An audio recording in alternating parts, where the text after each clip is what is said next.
Hi friends, అందరికీ నమస్కారం.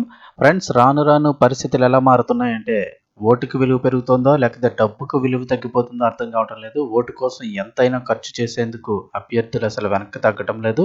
ప్రస్తుత పరిస్థితి ఏంటని చూస్తే పోటీలో ఉన్న అభ్యర్థులు గెలుపు కోసం డబ్బు, మద్యం విచ్చలవిడిగా ఖర్చు చేస్తున్నారు. గెలిపే లక్ష్యంగా ఇటు కాంగ్రెస్, ఇటు బీఆర్ఎస్, కొన్ని చోట్ల బీజేపీ అభ్యర్థులు కూడా ఖర్చుకు వెనకట్టడం లేదంటున్నారు.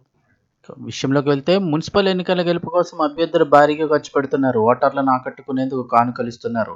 డబ్బులు, మద్యంతో పాటుగా ఇతర వస్తువులు వారికి ఇస్తూ తమకు మద్దతు కావాలని కోరుతున్నారు.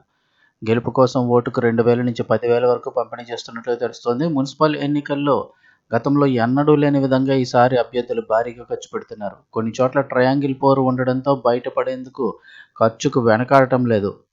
ఇక పోటీలో ఉన్న అభ్యర్థులు గెలుపు కోసం డబ్బు, మద్యం విచ్చలవిడిగా ఖర్చు చేస్తున్నారు.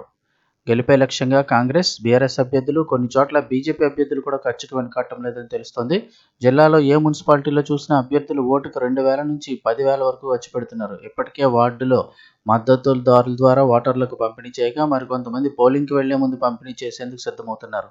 భూపాలపల్లి మున్సిపాలిటీలో కొంతమంది అభ్యర్థులు గెలుపు కోసం ఓటర్లకు డబ్బు, మద్యం బాటిళ్లు, చీరలను పంపిణీ చేస్తుండగా మరికొంతమంది చికెన్ కూడా పంపిణీ చేశారు.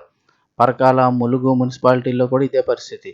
ఈ రెండు మున్సిపాలిటీల పరిధిలోని కొన్ని వార్డుల్లో 5,000 వరకు చెల్లిస్తున్నారు. మహబూబాబాద్ మున్సిపాలిటీలో కొంతమంది కాంగ్రెస్ అభ్యర్థులు 10,000 వరకు కూడా ఖర్చు పెడుతున్నట్లుగా చెప్తున్నారు. ఇక డోర్నకల్, మరిపేడ మున్సిపాలిటీలో 2 నుంచి 5,000, నర్సంపేట, వర్ధన్నపేట, తొర్రూరు మున్సిపాలిటీలో ఓటుకు 5,000 వరకు చెల్లిస్తున్నారు.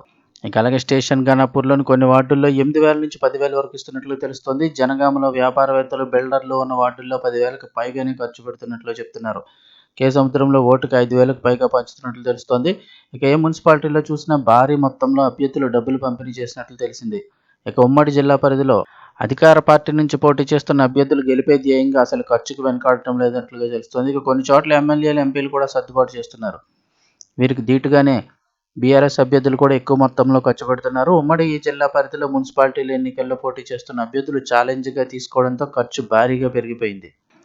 ఎన్నికల్లో పంపిణీ కూడా ఎక్కడా దొరకకుండా చేస్తున్నారు. 30 నుంచి 50 ఓటర్లకు ఒకరు చొప్పున నియమించి డబ్బులు, మద్యం అప్పగించి పంపిణీ చేస్తున్నట్లు తెలుస్తోంది. చాలా చోట్ల అధికారులకు తెలిసినా చూసి చూడనట్లుగా వ్యవహరిస్తున్నారు. ఇక మున్సిపాలిటీలో నిజానికి బడ్జెట్ చాలా తక్కువగా ఉంటుంది. అలా ఉన్నప్పటికీ కూడా అభ్యర్థులు పెట్టే ఖర్చు మొత్తం ఓటర్లతో పాటు జనాన్ని కూడా విస్తుపోయేలా చేస్తోంది. ఏ అభ్యర్థిని గెలిపిస్తారో, ఏ అభ్యర్థిని ఓడిస్తారో తెలియదు కానీ పోటీలో ఉన్న అభ్యర్థులు మాత్రం ఖర్చుకు వెనకాడటం లేదు. కొద్ది రోజుల క్రితం కూడా చూసాం. లాస్ట్ టైం పంచాయతీ ఎన్నికల్లో ఓడిపోయిన వాళ్ళు తిరిగి ఇచ్చిన డబ్బులు వెనక్కి తీసుకోవడం వల్ల కొంతమంది ఈసారి తెలివితేటలుగా ఒకవేళ ఓటైతే కనుక వేస్తాం, గెలిచినా ఓడినా ఇచ్చిన డబ్బులు వెనక్కి ఇవ్వమని కూడా ముందుగానే మాట కూడా తీసుకున్నట్లుగా తెలుస్తోంది.